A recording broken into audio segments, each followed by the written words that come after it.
हरिः ओम्। श्रीमद् वाल्मीकि रामायणे सुंदरकांडे 43 सर्गः।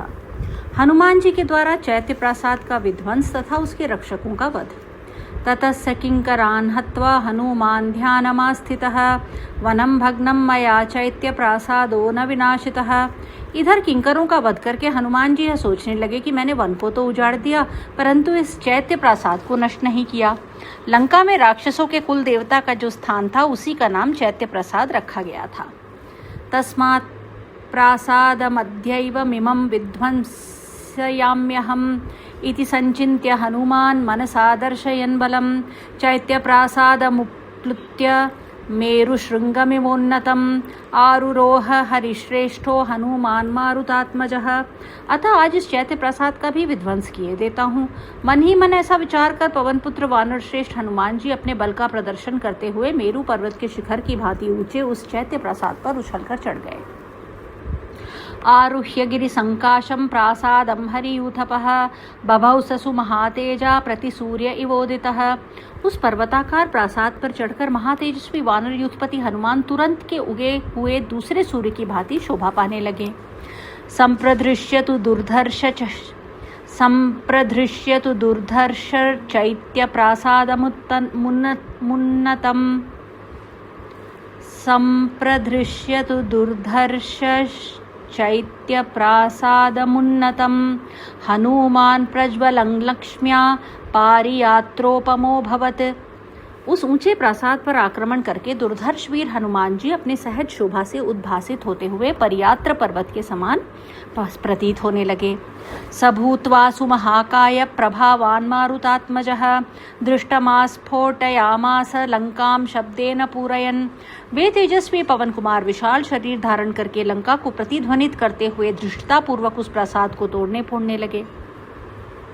तस्या स्फोटित शब्देन महता श्रोत्रघातिना पेतुर्विहंगमास्तत्र चैत्यपालाश्च मोहिताः। जोर जोर से होने वाला वह तोड़फोड़ का शब्द कानों से टकराकर उन्हें बहरा किए देता था। इससे मूर्छित हो वहां के पक्षी और प्रसाद रक्षक भी पृथ्वी पर गिर पड़े। अस्रविज्जयितां रामो लक्ष्मणश्च महाबलः राजा जयति सुग्रीवो राघवेणाभिपालितः दासोऽहं कौसलेन्द्रस्य रामस्याक्लिष्टकर्मणः हनुमान् शत्रुसैन्यानां निहन्ता मारुतात्मजः न रावणसहस्रं मे युद्धे प्रतिबलं भवेत्। शिलाभिश्च प्रहरतः पादपैश्च सहस्रशः दर्शयित्वा पुरीं लङ्कामभिवाद्य च मैथिलीं समृद्धार्थो गमिष्यामि मिषतां सर्वरक्षसाम्। उस समय हनुमान जी ने पुनः यह घोषणा की, अस्त्र वेत्ता भगवान श्री राम तथा महाबली लक्ष्मण की जय हो। श्री रघुनाथ जी के द्वारा सुरक्षित राजा सुग्रीव की भी जय हो। मैं अनायास ही महान पराक्रम करने वाले कौशल नरेश श्री रामचंद्र जी का दास हूँ। मेरा नाम हनुमान है। मैं वायु का पुत्र तथा शत्रु सेना का संहार करने वाला हूँ। जब मैं हजारों वृक्षों और पत्थरों से प्रहार करने लगूंगा उस समय सहस्रों रावण मिलकर भी युद्ध में मेरे बल की समानता अथवा मेरा सामना नहीं कर सकते। मैं लंकापुरी को तहस नहस कर डालूंगा और मिथिलेश कुमारी सीता को प्रणाम करके अनंतर सब राक्षसों के देखते देखते अपना कार्य सिद्ध करके जाऊंगा। एवं मुक्त्वा महाकायश्चैत्यस्थो हरियूथपः ननाद भीम निर्हादो रक्षसाम जनयन भयम। ऐसा कहकर चैत्य प्रसाद पर खड़े हुए विशाल काय वानर यूथपति हनुमान राक्षसों के मन में भय उत्पन्न करते हुए भयानक आवाज में गर्जना करने लगे। तेन नादेन महता चैत्यपाला शतययुः गृहीत्वा विविधानस्त्रान् प्रासान् खड्गान् परश्वधान्। उस भीषण गर्जना से प्रभावित हो सैकड़ों प्रासाद रक्षक नाना प्रकार के पास खड्ग और फरसे लिए वहां आए। विसृजन्तो महाकाया मारुतिं परिवारयन् ते गदाभिर्विचित्राभिः परिघैकाञ्चनाङ्गदै आजगमुर्वानरश्रेष्ठं बाणैश्चादित्य सन्निभै। उन विशालकाय राक्षसों ने उन सब शस्त्रों का प्रहार करते हुए वहां पवन कुमार हनुमान जी को घेर लिया। विचित्र गदाओं, सोने के पत्र जड़े हुए परिघों और सूर्य तुल्य तेजस्वी बाणों से सुसज्जित हो वे सबके सब उन वानर श्रेष्ठ हनुमान पर चढ़ आए। आवर्त इव गंगायास्तोयस्य विपुलो महान् परिक्षिप्य हरिश्रेष्ठं सबभौ रक्षसांगणः।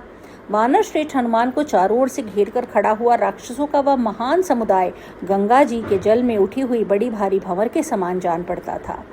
ततो वातात्मजक्रुद्धो भीमरूपं समास्थितः प्रासादस्य महांस्तस्य स्तम्भं हेमपरिष्कृतम् उत्पाटयित्वा वेगेन हनुमान् मारुतात्मजः ततस्तं भ्रामयामास शतधारं महाबलः तत्र चाग्निः समभवत् प्रासादश्चाप्यदह्यत।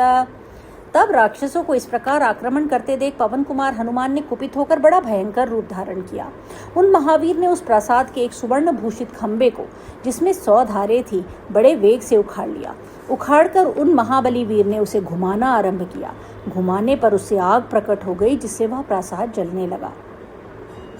दह्यमानं ततो दृष्ट्वा प्रासादं हरियूथपः स राक्षसशतं शतं हत्वा वज्रेणेन्द्र इवासुरान् अन्तरिक्षस्थितः श्रीमान् निदं वचनमब्रवीत्।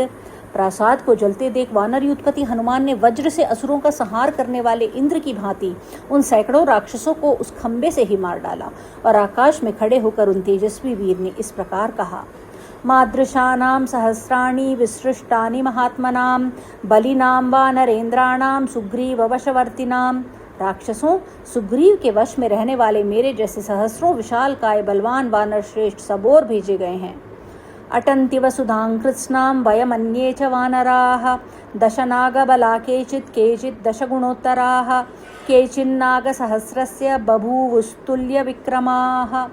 हम तथा दूसरे सभी वानर समूची पृथ्वी पर घूम रहे हैं। किन्हीं में 10 हाथियों का बल है तो किन्हीं में 100 हाथियों का। कितने ही वानर 1 सहस्र हाथियों के समान बल विक्रम से संपन्न हैं। संति चौघबला केचित् संति वायुबलोपमाः अप्रमेय बला केचित् तत्रा संहरियूथपाः। किन्हीं का बल जल के महान प्रवाह की भांति असह्य है। कितने ही वायु के समान बलवान हैं और कितने ही वानर यूथपति अपने भीतर असीम बल धारण करते हैं। ईद्विधैस्तु हरिभिर्वृत्तो दन्तनखायुधैः शतैशतसहस्रैश्चकोटिभिश्चायुतैरपि आगमिष्यति सुग्रीवः सर्वेषाम्बो निषूदनः।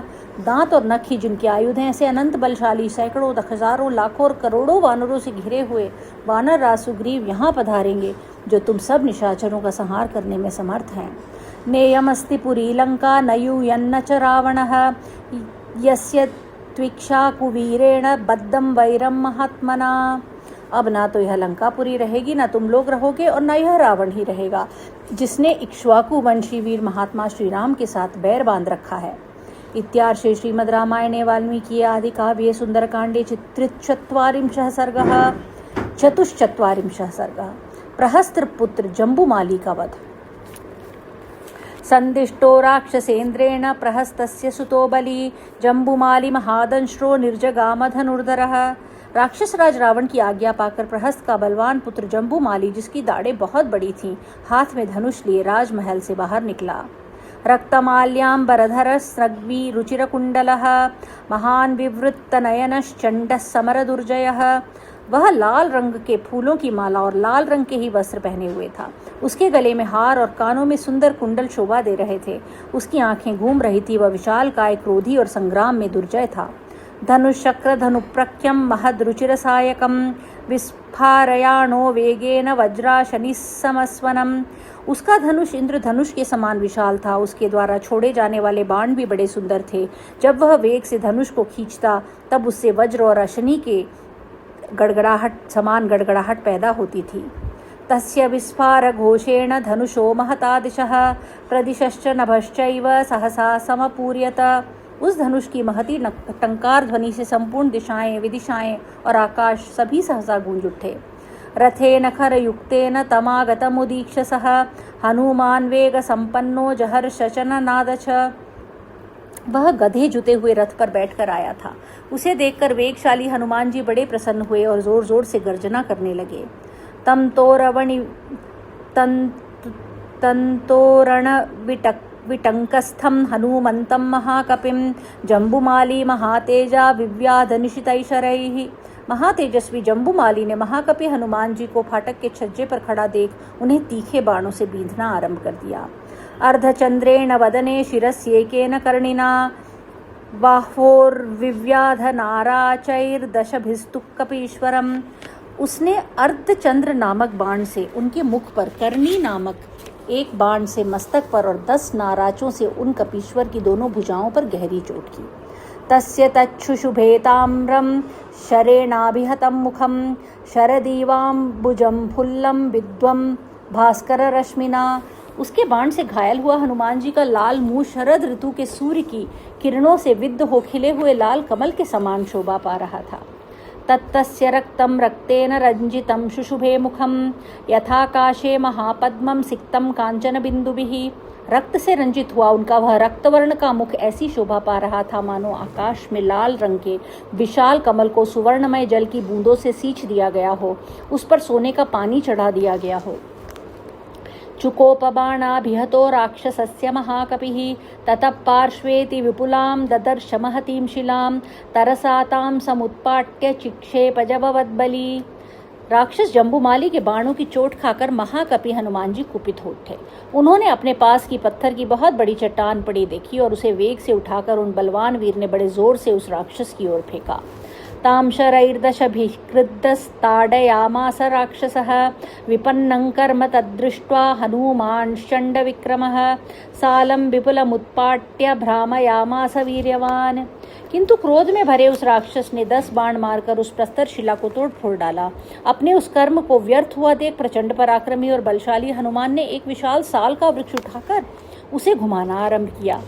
भ्रामयन्तं कपिं दृष्ट्वा सालवृक्षं महाबलं चिक्षेपसु बहून् बाणान् जम्बूमाली महाबलः। उन महान बलशाली वानर वीर को साल का वृक्ष घुमाते देख महाबली जम्बूमाली ने उनके ऊपर बहुत से बाणों की वर्षा की। सालं चतुर्भिश्चिच्छेद वानरं पंचभिर्भुजे उरस्येकेन बाणेन दशभिस्तुस्तनान्तरे।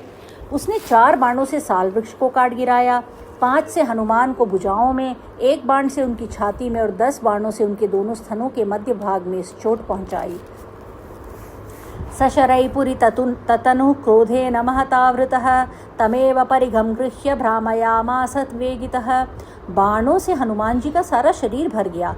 फिर तो उन्हें बड़ा क्रोध हुआ और उन्होंने उसी परिघ को उठाकर उसे बड़े वेग से घुमाना आरंभ किया।